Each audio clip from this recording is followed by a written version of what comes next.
作为美洲大陆历史上为数不多的古老文明，玛雅文明在天文、数学和历法上面取得了极高的成就。从18世纪末期开始，这一有着辉煌过往的文明受到了许多历史学家的关注，成为世界上知名度较高的古老文明。这其中，玛雅人关于自身及世界历史发展中的5个预言，更是以极其高的准确性添加了这个民族的神秘气息。那么，玛雅文明是古代美洲最重要的文明之一，其历史可以追溯到公元前2000年左右，一直持续到公元16世纪。这个文明兴盛于今天的墨西哥南部、危地马拉、洪都拉斯、萨尔瓦多和伯利兹等地区。在其巅峰的时期玛雅人建立了许多壮丽的城市。玛雅文明的地理分布涵盖了中美洲地区，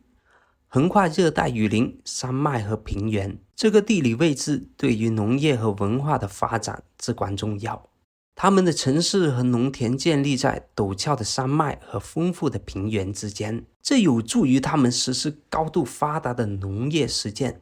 玛雅文明以其复杂的文化元素而著称，他们发明了象形文字，被称为玛雅文字，记录了大量宗教、历史和日常生活信息。此外，他们还开发了高度准确的日历系统，被认为是世界上最准确的古代日历之一。玛雅宗教也是一个重要的文化特征，包括许多神祇和祭祀仪式。玛雅人曾经预言过玛雅文化的终结、汽车和飞机时代的来临、大魔头出生和死亡的时间，那么指的就是希特勒。毁灭性战争指的是1战和2战。这4个预言通通都得以应验，唯独最后一个世界末日没有应验。即便如此玛雅人的预言依旧令人感到十分震惊，因为玛雅人未卜先知的能力的确是很厉害，所以让科学家们都十分崇拜。除此之外玛雅人在数学和天文学上都有非常高的造就，开发了一个高度复杂的数学系统，其中包括使用0的概念，以及一个基于20的数字体系。他们制定了高度准确的历法，如哈布历，能够准确地追踪时间和天文现象，包括日食和月食。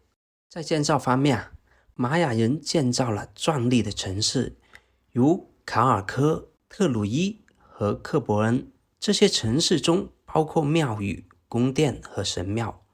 这些建筑展示了他们建筑技能和复杂的宗教体系。玛雅文化以其精湛的艺术和雕刻而闻名，他们创造了华丽的石雕、陶瓷和绘画。这些作品反映了他们宗教信仰、历史和日常生活。这个神秘的民族这样也吸引了许多人对其文明进行研究。在经过研究之后，不少人提出了自己的观点。有人认为玛雅文明是一种外星文明，在数千年前的古代，人们的科技水平十分落后，只有拥有高科技的外星文明才能创造出如此辉煌的文化。然而随着不断的研究，很多学者认为玛雅人或许是中国人的后裔。这是怎么回事呢？玛雅人有可能是中国人的后裔吗？那么认为玛雅人是中国人后裔的人提出了以下的证据。在研究玛雅文明遗迹的过程当中专家们发现了一些不可思议的现象，那就是有一些古老的中国文物出现在这些遗迹当中。这些文物经过对比之后发现是属于中国3代时期的。有这样一种说法，武王伐纣之后，3代并没有完全灭亡，还有一支人数高达20万的军队选择东渡大海，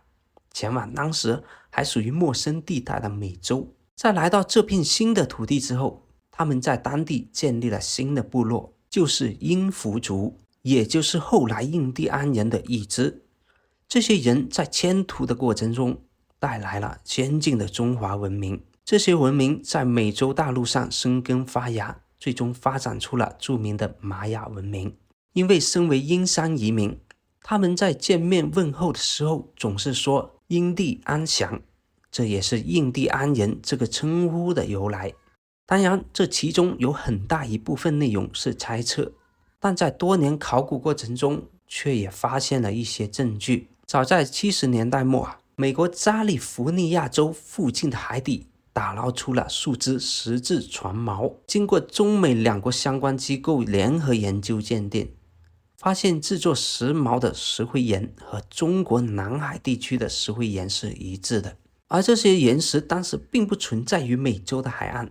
另外，在90年代中旬，中国一位3代的历史研究专家陈汉平，通过对出土于墨西哥的一块玉圭，发现在上面刻着4个甲骨文，这是中国古代的汉字。清代末年，墨西哥发动了大规模暴乱，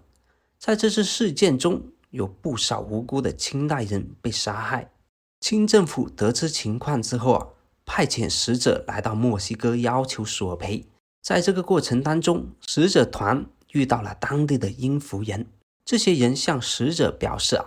自己是中华英人的后代，希望得到清政府的保护。后来使者还将这个情况反映给了当时的皇帝，只是因为清政府已经衰落，就连自己统治都难以维持，更不要说帮助当地的英服人了。此外中国殷商时期的政治特点有一个是全神与完全相结合。那么神权究竟是什么意思呢？由于古代的科学技术十分落后，一些超自然的现象古人无法解释，只能把它归结为鬼神作祟。国家在对其他国家宣战之前，要请巫师进行占卜。巫师在商朝有着举足轻重的地位，商王即是巫王。而玛雅文化最出名的就是灭亡之前留下的5个预言。相比于商朝把超自然归结于鬼神，玛雅人似乎更为科学，比如玛雅历法十分准确，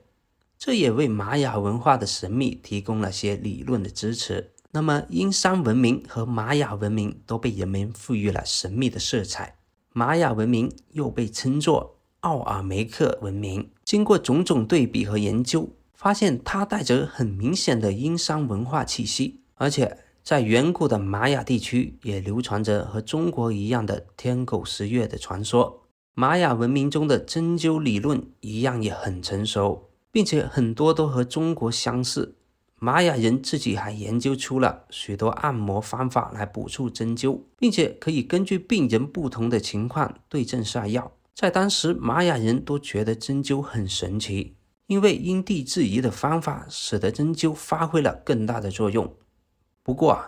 玛雅针灸从整体上看着还是要落后于中国。中国的针灸是有着一套完整的体系理论制度的，而玛雅人的针灸只是最为原始的，没有经过实践验证而慢慢改善的。而且玛雅文化存在的时间比中国来说很短，可能还没有时间去发展传承，所以玛雅的针灸知名度并不广。另外，一直以来中国古代把《山海经》当作光怪陆离的神话故事，其中所讲述的场景并没有科学依据，但随着科学家的考古发现来看山海经中的故事竟然与现代也有着如出一辙的地方，让人很难相信这是巧合。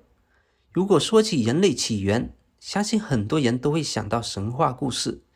女娲造人。在我们看来这有悖进化常识，但是即使是在高度发达的玛雅文化中，他们也认为女性是因为和文明有了感知之后，人类才得以延伸。他们声称地球上第一个太阳年纪所产生的文明是根达亚文明。